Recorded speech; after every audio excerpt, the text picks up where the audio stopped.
contributions in weekly announcements. That one I try to do, acknowledgement can be in a more corporate or collective way, not just the individual engagement as well. And that's where that kind of acknowledgement comes in. So I try to find themes where students, multiple students, many students in the group succeeded that week. So, and then I send out weekly emails every Friday with a recap of the week and a look ahead to the next week. And I try to include things like, many of you went above and beyond in responding to your classmates' discussion posts, or just areas where I have seen multiple students succeeding. I really try to highlight that. And then students, when they read that, if they did that behavior, they think, oh, she noticed that I did that. And then it encourages that behavior in other students as well, and really models what kinds of engagement are really ideal. Great. Thank you so much, Kelsey. I'm going to talk a little bit about prompts, and you're going to see Kelsey and I are going to go back and forth. We've got a question here, though, so let's look at this question. Do you put student names of which students did well in the forums? Do you highlight that, Kelsey? I don't. I think that, in an 8-week course, like, I'm only sending out so many weekly emails, and I think that the odds are high that I might miss someone who did a really good job. Or, somebody who tried really hard, even if they didn't score super well. So I try to give that individual feedback when I'm responding to their posts and doing that public praise. But when I'm sending out my weekly emails, I really try to keep it more corporate, just so that a student who's trying really hard doesn't end up feeling left out. Yeah, and so one of the things that I'll oftentimes do is, if I do an announcement, I'll talk about the themes and the learning from the following week. I'll tie in a few key learnings. Now, those key learnings came from students. I don't necessarily put the student's name, but they're going to see the idea that they're going to recognize, oh yeah, that was a contribution I had, and the instructor's acknowledging it. So I do it in a more broad way, and I'm doing it based on the course learning objectives and feedback that align in that way. Great. Well, feel free to keep the questions going. Again, we want to have this to be more of a dialogue than anything, but let me talk a little bit about prompts. And when we think prompts, oftentimes we think questioning.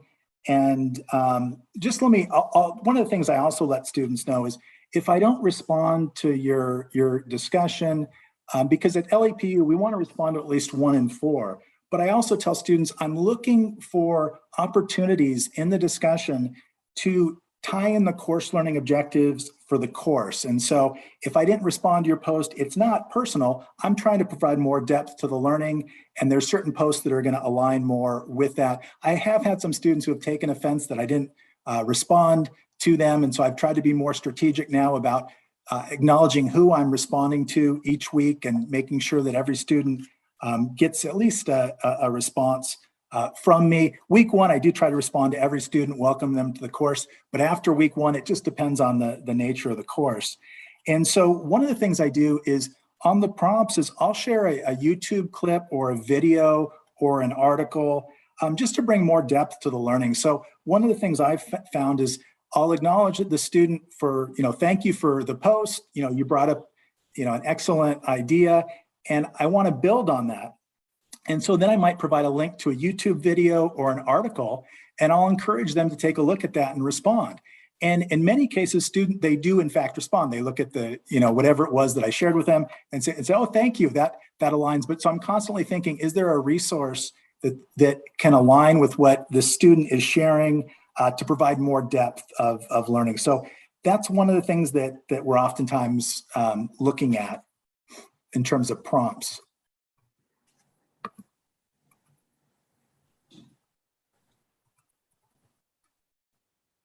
Participation in discussion. Kelsey, do you want to share a little bit here? Yeah, so some of the things that I do when I'm participating in a discussion, and in the public speaking course that I'm teaching right now, we've moved to all video discussion posts. So students are posting videos, we're posting videos in response to that. And so it's an interesting way to have a dialogue in an asynchronous way.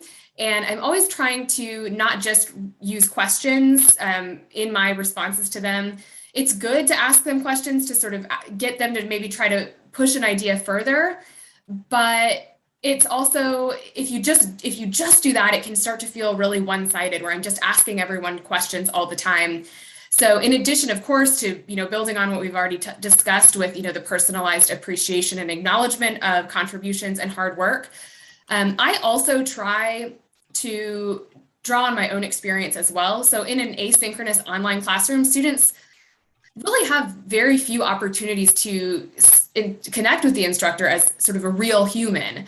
So when I'm responding to discussion posts, when I give examples, I try to weave in, my own life a little bit, just so that I feel to students maybe a little bit more authentic and approachable, and while still being credible. And so an example of using not just questions, but also personal experience might be something like, what techniques help you balance your academic obligations with your family obligations? For me, I have a dedicated workspace at home that helps me stay focused on work during work hours, and then I can disconnect and leave my workspace when it's time to focus on family. But what works for you? So that way there's that sense of relationship there, where I don't just feel like a sort of a non-entity who just sends emails all the time, whose face they don't know. And there's more of that give and take as well. And I can go ahead and jump into immediacy behaviors there, unless anybody has some other things that they like to do in discussion that really brings in that personal touch. And any suggestions from anyone on strategies you might use in discussions?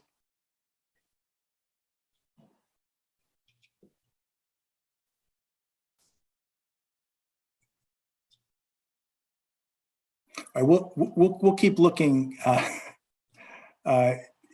Kelsey, but why don't we just move ahead to immediacy behavior? I do see one that says, what are some good ways to spark inter-student dialogue, right? So that it's not just back and forth with the professor. So part of that, I think, is, and I know that this can fall by the wayside when things get really busy in the middle of the session, but making sure to read through the whole thread, because sometimes students already are engaging with each other. And so I really try to pick out those discussion posts where there is truly a back and forth. And then I tag onto that. So I can say like, oh, Selena, thank you so much for your response to Jeremy. I love that you highlighted this in your response. And Jeremy, I love that you said this in your initial post. One thing that I was wondering about from each of you is blah, blah, blah. So trying to tie things together where that relationship already exists is a really good way, I think, to encourage that behavior among students as well.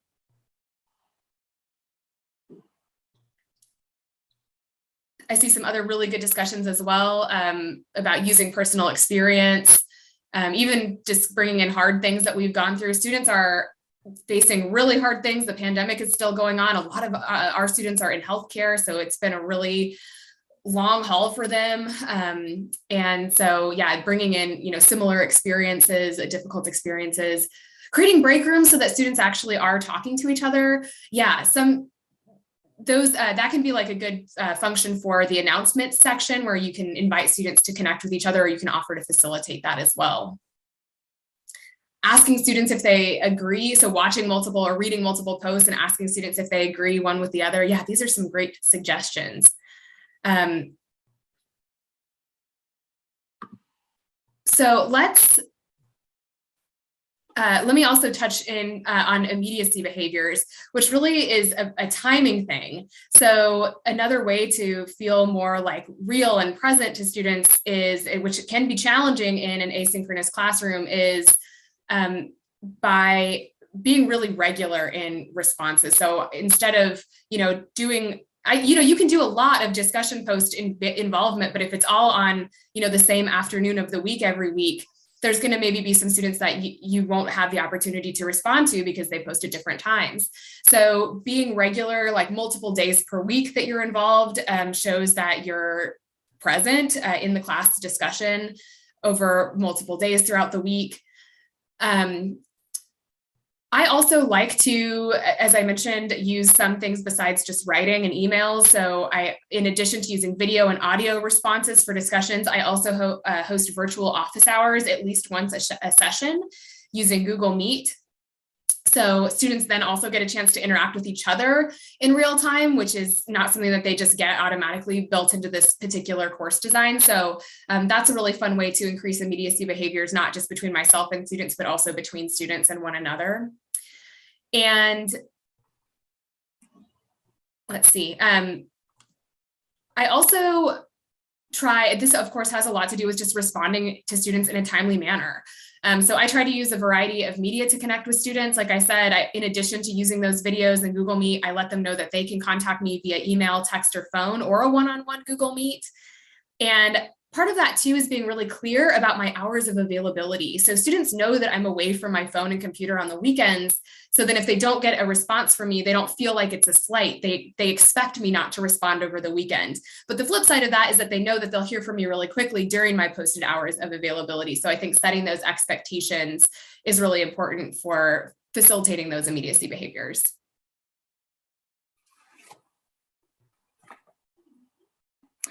So one question here, Kelsey, how do you get students to show up to your virtual office hours? That's a great question. There's almost no rhyme or reason. Like some sessions, it'll be really strong attendance and some sessions just not. And so one thing that I do is offer a Google poll, or you can use any polling software that you have or platform. But I try to offer students a variety of options, and then I just go with the majority. So I'll give them a morning time, an afternoon time, or an evening time. And so then students get to pick, and it's just majority wins. It's almost always an evening time, like about 7 p.m. Pacific is the most common choice. But so giving students a choice in when the office hours are is really helpful. I also make sure to, when I tell them about it many times. They make a fun graphic so that they actually, it's like eye-catching and they look at it. And I also make it super clear that what all they have to gain from attending office hours. Like I will be discussing all kinds of tips and tricks to succeed on the X assignment that traditionally has been challenging for students. So it makes them feel like they're getting the insider knowledge. Another question here, Kelsey, is what would you do with a class like research methods where there's not much sharing or much to discuss? How do you make research methods engaging or dynamic? Yeah, I think that just starting with the immediate shared experience of the course is a good sort of foundation to build on. So even if students aren't in a place to share, if their personal experience with, raising a kid or whatever isn't totally relevant in that moment to the course material, they're all having the same experience of taking this class virtually online. They may all be struggling with the same assignment. So bringing students together to say like, hey, we're going to talk about this assignment, and then opening it up to like, what was hard for you? That can often then turn into a more sort of a more personalized experience. And especially if that happens during office hours, because students are getting a look into your environment a little bit. They're going to hear my dog barking in the background. I had one student who asked, whenever we had a Google Meet, we met one-on-one a lot over the last session, but she was always, I'd say, do you want to meet over the phone? She said, no, I want to meet over Google Meet so I can see your dog. But those kinds of things, that's an immediacy behavior. And then I can see, I've had students whose kids show up during office hours too. And then it's like, okay, well, that doesn't have anything to do with research methods, but this other student sees your child and says, I have a child who's the same age, it looks like. And then they start discussing that. And even though that may not have an immediate bearing on the assignment, it does increase overall investment in the course and in the learning community. And then in my experience, that has an impact on higher engagement and higher grades. We got some comments here about just the challenge with students oftentimes saying, I can't make it during those office hours. Can we set up another time? How do you often deal with that, Kelsey? Yeah, sometimes so for one thing, if students are not able to make office hours, I always send out an email recap with a video component. So I just make a little video, basically summarizing the main points of what we talked about in office hours, and then send it out to everybody. So they don't feel like they're at a huge disadvantage if they had to work and couldn't come. So that's one thing that just makes it feel like it's more fair. And then if possible, I try to, if there's enough interest, I'll try to offer an alternate time as well. And that's not something that I'm able to do every week, but if I'm hosting office hours, a handful of times throughout the course of a session, I can offer one at a morning time and one in an evening time. And hopefully I'll get a few people who weren't able to come at the time that worked for the majority. Yeah, we've got a question here. Do you give weekly live lectures? And typically we wouldn't do it live because our students, have a difficult time probably coming together at the exact same time. But Kelsey, I know you've done video lectures that you've interjected throughout the course of the term, right? Yeah, so I just make YouTube videos highlighting some of the key themes of the course. So for example, in the public speaking course that I'm teaching right now, I do one on the key ingredients of a great speech introduction. And that models good public speaking techniques. And then also it's a lot more dynamic than reading and trying to understand a good speech structure if you're just reading it from a textbook. So I do a handful of those sort of video lessons throughout the course of the session. I post one about every 2 weeks. And we piloted a change. Kelsey had mentioned it earlier. So in the speech communication class now, in discussions, it's all on video. And so students are responding in video and we're responding back to them in video. And for me, it's been different. It's been a change. I feel like by seeing the student on video every week as frequently as I am, I get to know them in a different way than I would just from reading the content on their discussion. There's something more dynamic about that. I don't know what your experience has been, Kelsey, but it's certainly different, isn't it? Yeah, it is. It feels like it does feel like it's increasing everyone's immediacy behaviors, mine and students as well. It feels a lot more, not synchronous, but a little bit closer to synchronous than asynchronous. Yeah, and I know some of our faculty have also worked with video feedback. So if they're grading on a discussion or grading a submission, they're using video to give students feedback on that. And we've gotten really positive feedback from students, and probably in part because by using their voice and video, they're able to frame the critical feedback in an easier way probably for the student to hear, I would imagine. And so we've gotten a lot of really good feedback from instructors who have been using that as well.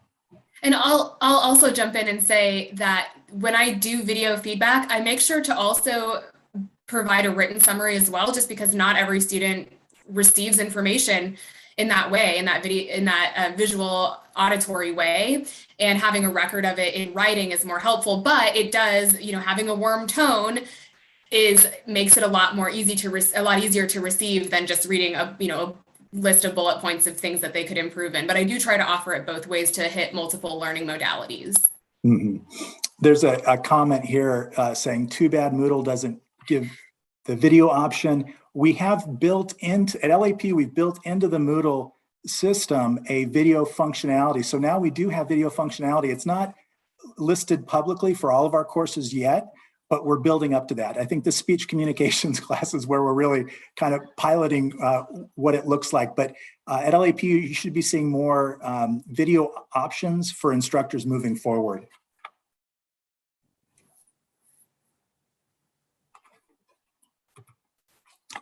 Okay, well, let me go back to a couple more topics here we want to touch on with you. Identity conflict.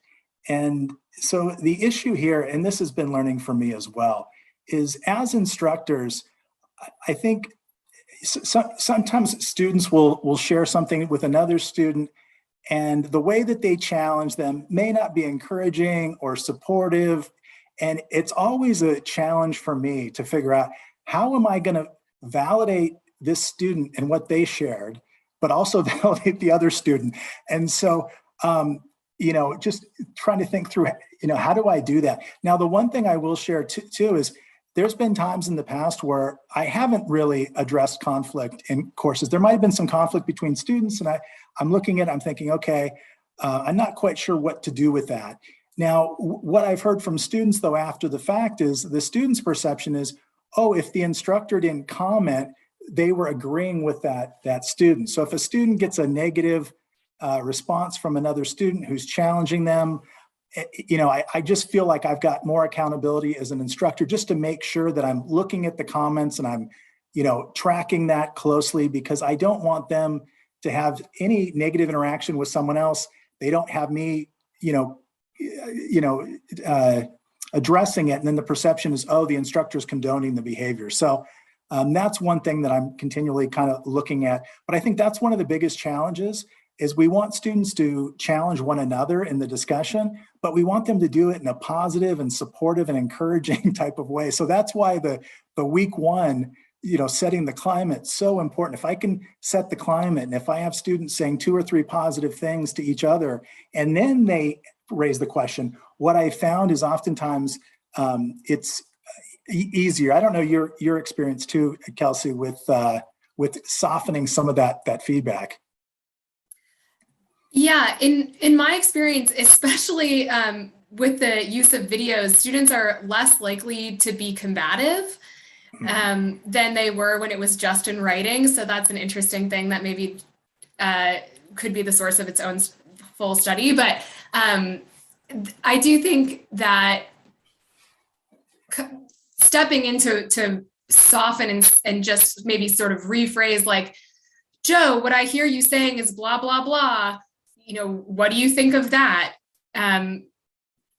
Sort of mitigates, I think, the feeling of being attacked by student A and offers student B the opportunity to recognize that they maybe sounded more combative than they might have realized and try again. We've got a suggestion from Michael Ramos here. Thank you for reminding us, Michael, that we have a private reply option in the discussions. And it's a great resource and tool so sometimes I'll use that private reply to both parties. If one student kind of overstepped the boundaries and it was a little bit too much, I'll give them a private reply that I just want to connect with them. And then the other student, I'll do the same. And so when we talk about managing some of the conflict, publicly, I need to respond so the students see that I'm acknowledging it, and I will. But I also might respond to each of them privately. And again, it's just letting them know that I'm aware of what's happening. I'm seeing the conflict, and I'm trying to do some coaching with the student that might have overstepped a little bit. And then with the student who may have been offended by that, letting them know that I'm available and I'm here. And I just don't want, sometimes students might shut down if they feel like, they haven't gotten positive feedback, they just shut down and whatnot. So I think that's a great suggestion to think about. We've got a private reply option. We also have email. And so sometimes I'll even send a student an email, even for an outstanding post, I might respond in the discussion, but also send an email on the post. Or if a student really missed the mark on the discussion, I'll thank them for the contributions on the discussion. I'll find some positive things to highlight, but then I'll send them a private message and I'll say, hey, I want to connect with you and just make sure that you're clear on the assignment directions. In many cases, students just don't follow the assignment directions and they end up going way off in the wrong direction. But again, I don't want to publicly humiliate them in front of the whole course. So I might respond to something on their post, but that doesn't mean I don't follow up with them also privately to say, hey, for next week's post, these are some things to think about.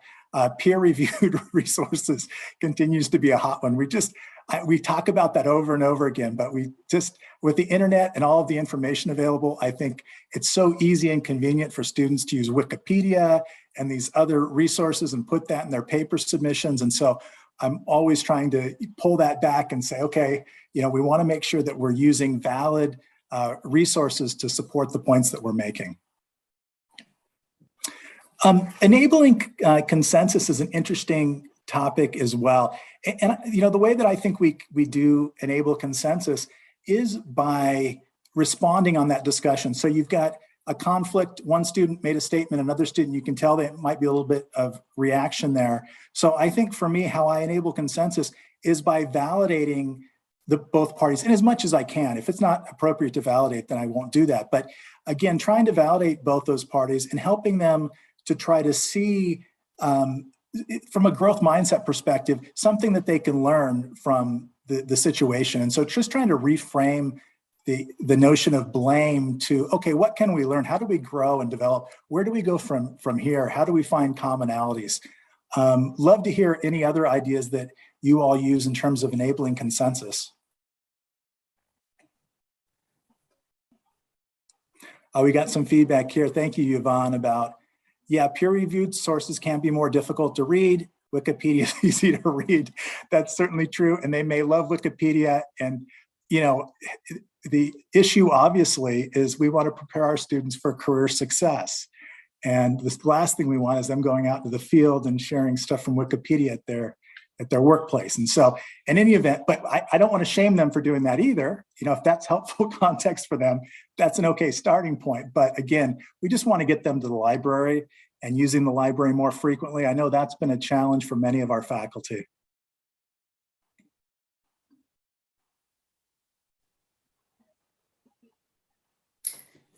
Yeah, I like Thomas's contribution here. Compare shared approaches, even if they aren't shared results. So if, you know, students are having any kind of common experience, even if they come away with different conclusions, that's a great thing to highlight.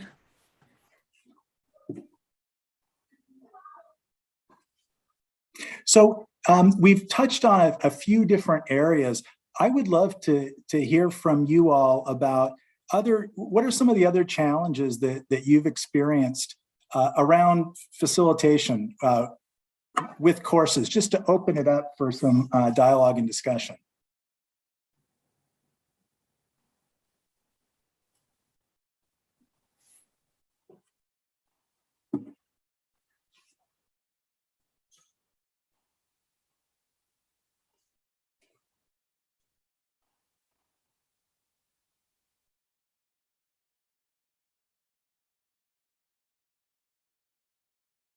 Rebecca's referring us back to the question above. My apologies, Rebecca, for missing that the first time.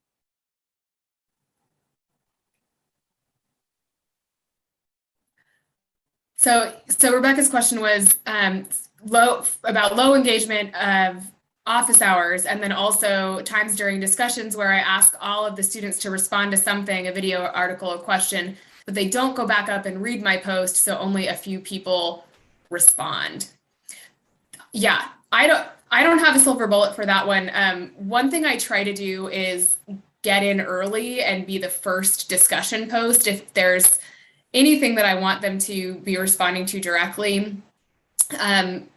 In my thought is that students are often, if they're at all confused or they're looking for a model in their response, then they'll go up to the top and see what other students have done. And if they know that they might find feedback from me up there or a good model, then that is sometimes a way to get students responding to a shared piece of content. Great. We've got some other great comments here. Yvonne is sharing how in working with students to say many students made the same writing mistake. Again, it helps them to probably be able to maybe receive that feedback a little bit easier than if they feel like the instructor is really just coming after them. Doc had a suggestion here, not a suggestion, but he's saying students copying writing prompts, questions, and thinking that counts to the word count. And so to Doc's point, sometimes students might not have a robust enough initial post. And when I see that, I try to get in there too quickly because I want to give them a question that can help them provide more another response so I can grade them better when it gets to that last week. So I do the same thing, Doc. I'm looking at, okay, can I pose a question and will they respond to that? And if they do, then we get to more depth, which is what I was really hoping for. Feedback here from Chuck. Yeah, students are worried about being judged when they respond. Absolutely. And I think that's the part that we're talking about in terms of climate, just the strategies we need to use to set the right climate. Sample post from students from previous classes. I'm sure if you share that with students, that gives them a sense of what the expectations are. That's another great idea. Gary's bringing up a point here. Yes, there are students that do fly under the radar and aren't quite as engaged as we would hope.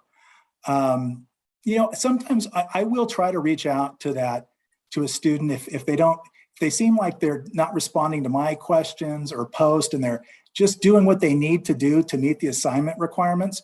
Oftentimes I might send them an email and just try to reach out and say, hey, I'd love to connect with you, just to let them know that I notice that they're meeting the expectations, but they're not really as engaged as I would hope they would be. And so again, sometimes that can help. The other thing that we can do at LEPU, we've got a success coach team that we also reach out to as well if we've got concerns around students to try to triage and support students.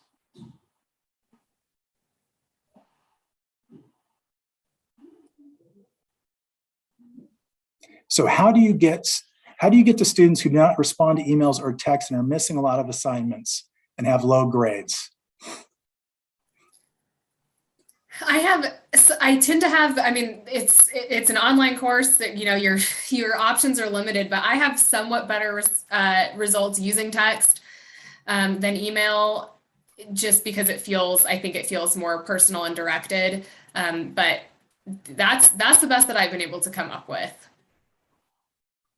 Yeah, and unfortunately, there are students that we have who sign up for a course, and then, as you pointed out, we can't find them or track them down. So we try to triage with the Success Coach team as much as we can, but at the end of the day, you know, none of us want to give Fs and FNs, and I've even had faculty tell me, Craig, I don't want to, and we've done everything we can to reach out to the student to be proactive and whatnot, but unfortunately, sometimes we just don't hear back from the student.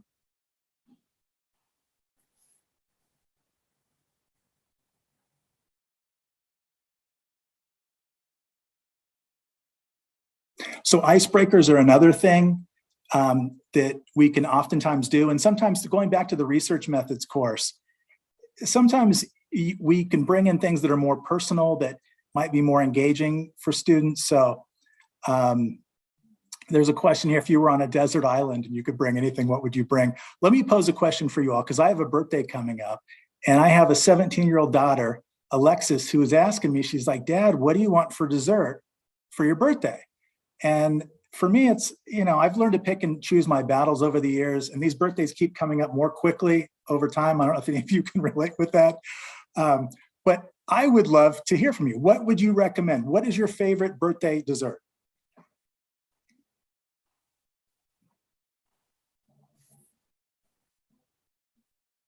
There's no wrong answer on this one in the chat function. Okay, here we go.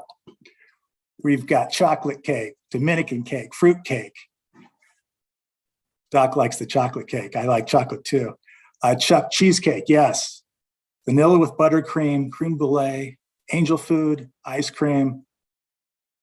So that's an example of, you know, in terms of engagement, if it's research methods, or if you're presenting on how to use a rubric, you know, there are ways to tie in some interesting questions to just try to help students connect. Anything caramel and chocolate from Peggy there. So in any event, I think these are just some strategies we've talked about today to try to make the courses more engaging and dynamic, and really try to make sure students know that we're behind them and we support them. And I think my key learning over the years has just been that even when I think I've communicated enough or overly communicated, normally that's not the case. That on the student end, they're thinking, you know, so overly communicating is not a bad strategy, just to continue to reach out to students to let them know we're here to support them. And to err on the side of seeming maybe overly warm as well, recognizing that any kind of asynchronous communication, yes, some of that warmth and personality can get lost. So even if it seems like you're being overly friendly or solicitous, it's not going to come across that way to a student. Absolutely. So these are the references for the presentation, and my apologies, I barely touched on the references. I really wanted to focus on the discussion, but we have some outstanding references here that I encourage you to take a look at if you're interested in this topic. We also want to encourage you to come to our next webinar that we're going to be holding, and that's going to be focusing on our competency-based education model coming up September 15th, 2022. So we're excited about that. If you've been thinking about competency-based education, we encourage you to come along and join us for that. Thank you. Peggy put something in the link for that as well. So you can click on that Zoom webinar register link now and register for the next webinar. So we're coming to the end of our time. Any final questions or comments? It looks like we're getting some questions about accessing the recording or the slideshow. So we can make all of that will be available. We're streaming this live right now, so it's all recorded. And I believe we will send that out again.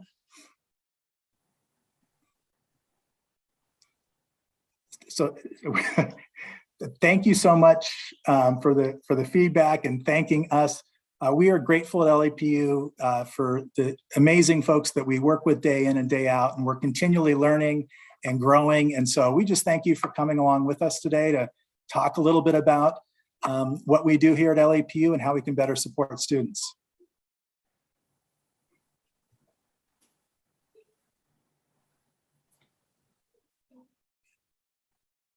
Wonderful. Well, thank you again. This concludes the session, and I hope you have a wonderful day and a wonderful week.